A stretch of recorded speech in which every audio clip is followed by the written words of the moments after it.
the grim side of the Canadian winter turns the ride into a battle against the elements. Today was the longest leg we had, 525 kilometers.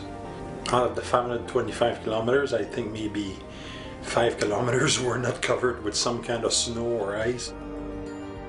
There was a thick layer of ice and snow on the road, and it was all rutted. Trucks had been over it with their chains on and just made huge ruts in the road, which made riding the bikes probably some of the hardest riding I think that they've done to date. On the bright side, the historic Alaska Highway rewards them with scenic mountain passes and buffaloes running next to the motorcycles.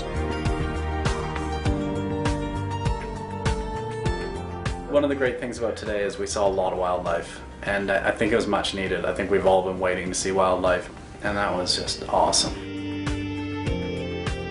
Starting in Jack London's legendary Dawson City, the team heads for the Dempster Highway, riding over mountain ranges and the grueling vast emptiness of Canada's tundra.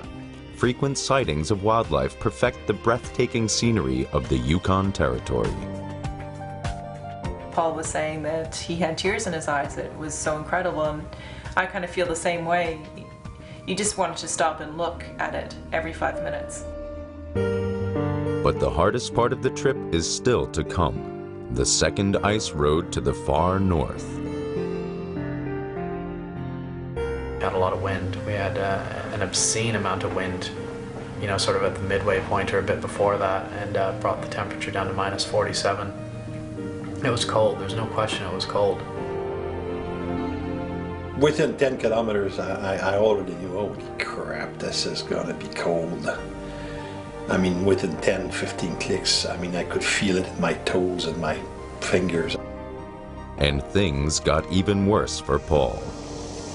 So basically, the last 50 kilometers of the trip, I did not finish because of one single fall. So, but I'm happy we made it to Tuktoyaktuk. And I'm really happy Joe could ride the whole ice road. I'm really pissed I didn't.